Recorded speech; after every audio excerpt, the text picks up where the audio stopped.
നമസ്കാരം. മലയാളി വാർത്തയിലേക്ക് സ്വാഗതം. ചരിത്രത്തിൽ ഇന്നേ വരെ ഇല്ലാത്ത തരത്തിലൊരു പ്രക്ഷോഭം. നീറ്റ് പരീക്ഷ ചോദ്യപേപ്പർ ചോർച്ചാ വിവാദവുമായി ബന്ധപ്പെട്ട ധർമ്മേന്ദ്ര പ്രധാനെ രാജിവെപ്പിക്കുകയടക്കം ചെയ്ത ആ ശക്തമായ പ്രതിഷേധം കൊണ്ട് ജനാധിപത്യ രാജ്യത്ത് ഇനിയും ജനാധിപത്യം നശിച്ചിട്ടില്ല എന്ന് പറയിപ്പിക്കുന്ന ഒരവസ്ഥയിലേക്ക് എത്തിച്ചിരുന്നു കാര്യങ്ങൾ. പക്ഷേ സമരം വിജയിച്ചു, വിദ്യാഭ്യാസ മന്ത്രിയായിരുന്ന ധർമ്മേന്ദ്ര പ്രധാൻ രാജിവെച്ചു എന്നതൊഴിച്ചാൽ ഇപ്പോൾ ഈ സമരം ചെയ്ത ആളുകളെ തിരഞ്ഞിട്ടാക്രമിക്കുന്ന തരത്തിൽ ചില നടപടികൾ ഉണ്ടാകുന്നുണ്ട് എന്നുള്ള ചില റിപ്പോർട്ടുകൾ പുറത്തു വരികയാണ്. അതിന്റെ ഏറ്റവും വലിയ തെളിവായിട്ട് ഈ സമരത്തിൽ പ്രധാനപ്പെട്ട പങ്കെടുത്ത് സോഷ്യൽ മീഡിയയിലടക്കം സെൻസിറ്റീവായി മാറിയിട്ടുള്ള ആളുകളെ ടാർഗറ്റ് ചെയ്യുന്നു എന്ന് തന്നെയാണ് അതിന്റെ വിഷയം. അതോടൊപ്പം തന്നെ ഇപ്പോൾ ഇത്തരം ടാർഗറ്റിംഗ് പരിപാടികൾ CPM-ലേക്കും പടർന്നിരിക്കുന്നു എന്നുള്ള ഒരു ഞെട്ടിക്കുന്ന വിവരങ്ങളാണ് പുറത്തുവരുന്നത്. ഇപ്പോൾ ജന്തർ മന്ദറിൽ ഉണ്ടായിരുന്ന ആ പ്രതിഷേധ സമരവുമായി ബന്ധപ്പെട്ട് വലിയ വിവാദ വിഷയമായിട്ട് നിൽക്കുന്നത് ഐഷ ഘോഷിനെ കുറിച്ചുള്ള അന്വേഷണങ്ങളും നടപടികളുമാണ്. കഴിഞ്ഞ ദിവസം വലിയ രീതിയിലുള്ള നാടകീയ രംഗങ്ങളാണ് ഡൽഹിയെ കേന്ദ്രീകരിച്ച് നടന്നിരുന്നത്. CJP പ്രതിഷേധത്തിൽ സജീവ സാന്നിധ്യമായിരുന്ന SFI നേതാവ് ഐഷ ഘോഷിനെ അറസ്റ്റ് ചെയ്യാൻ നീക്കങ്ങൾ നടത്തുന്നുണ്ട് എന്നുള്ള സൂചനകളാണ് പുറത്തുവരുന്നത്. ഐഷ ഘോഷിനെ അറസ്റ്റ് ചെയ്യാൻ AKG ഭവനിലെത്തിയ ഡൽഹി പോലീസിന്റെ നടപടിയെ CPM നേതാക്കൾ ചോദ്യം ചെയ്ത് വലിയ നാടകീയ രംഗങ്ങൾക്ക് വഴിയൊരുക്കി. ഒടുവിൽ ഏറെ നേരത്തെ തർക്കങ്ങൾക്കൊടുവിലാണ് പോലീസ് അറസ്റ്റ് ചെയ്യാതെ അവിടെ നിന്ന് മടങ്ങിയത്. 2021 നടന്ന പ്രതിഷേധവുമായി ബന്ധപ്പെട്ട് കുറ്റാരോപിച്ചുകൊണ്ടാണ് ഐഷ ഘോഷിനെ ഇപ്പോൾ അറസ്റ്റ് ചെയ്യാൻ ഡൽഹി പോലീസ് AKG ഭവനിൽ എത്തിയതെന്ന് പറയുമ്പോഴും അതിന്റെ പ്രധാനപ്പെട്ട ഉദ്ദേശം CJP പ്രവർത്തകരുടെ സമരത്തിന്റെ മുൻവശത്ത് ഐഷയും ഉണ്ടായിരുന്നു എന്നത് കാരണമാണ് എന്ന് ഇവർ ആരോപിക്കുന്നു. ഡൽഹി പോലീസിലെ ഉദ്യോഗസ്ഥർ AKG ഭവനിലെത്തിയപ്പോൾ ജോൺ ബ്രിട്ടാസ് MP അടക്കമുള്ള നേതാക്കൾ അവിടെ ഉണ്ടായിരുന്നു. അവരാണ് പാർട്ടി ഓഫീസിനകത്തേക്ക് കടക്കാൻ സമ്മതിക്കാതെ പോലീസിനെ തടഞ്ഞത്.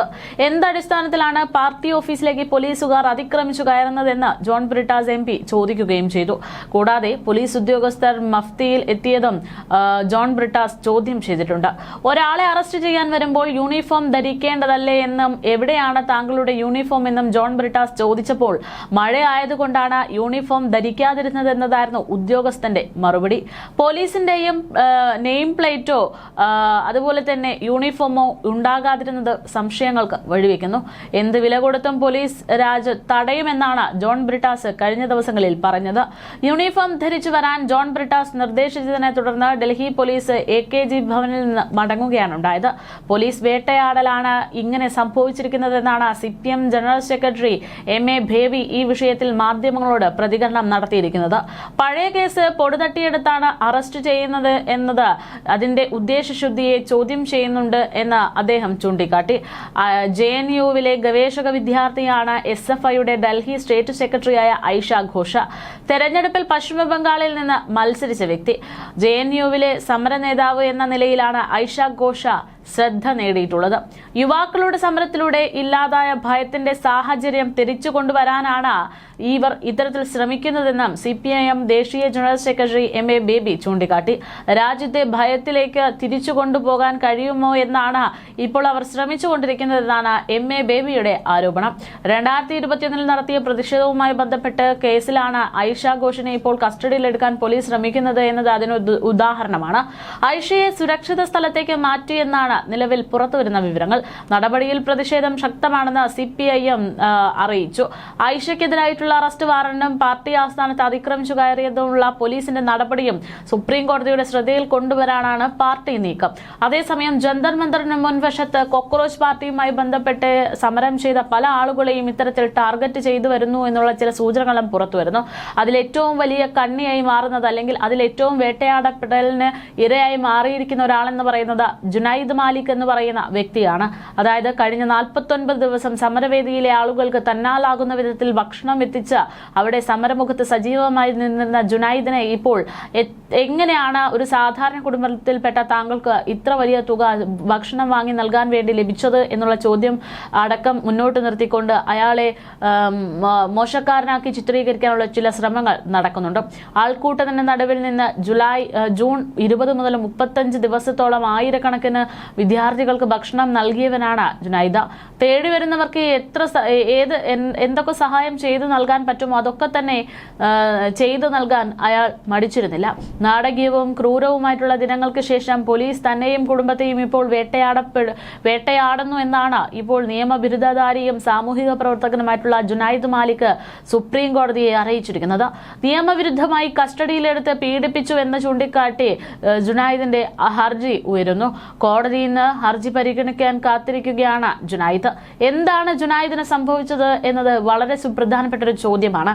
ജൂലൈ 24 രാത്രി 10:50 ജുനൈദിന് നായയുടെ കടിയേറ്റത്തിനെ തുടർന്ന് RML ആശുപത്രിയിൽ ചികിത്സ തേടിയിരുന്നു. രാത്രി 12:10 ഓട്ടോറിക്ഷയിൽ സുഹൃത്തുക്കൾക്കൊപ്പം മടങ്ങുകയും ചെയ്തു. 60 മീറ്റർ മുന്നോട്ട് പോയപ്പോൾ ചിലർ വാഹനം തടഞ്ഞു. ഡൽഹി പോലീസാണെന്ന് പറഞ്ഞ് അവർ ID കാർഡ് കാണിച്ചു. പിന്നീട് തന്നെയും കൂടെയുണ്ടായിരുന്നവരെയും കണ്ണുകെട്ടി അജ്ഞാതമായ ഒരിടത്തേക്ക് കൊണ്ടുപോയെന്നുള്ള പ്രധാനപ്പെട്ട ഒരു ആരോപണമാണ് ജുനൈദ് ഇപ്പോൾ ഉന്നയിക്കുന്നത്. അടുത്ത ദിവസം രാവിലെ ചില ഉദ്യോഗസ്ഥർ വന്ന് സമരക്കാർക്ക് ഭക്ഷണം നൽകുന്നതിനുള്ള ഫണ്ട് എവിടെ നിന്ന് വരുന്നു എന്ന് ചോദിച്ച് ഭീഷണിപ്പെടുത്തി.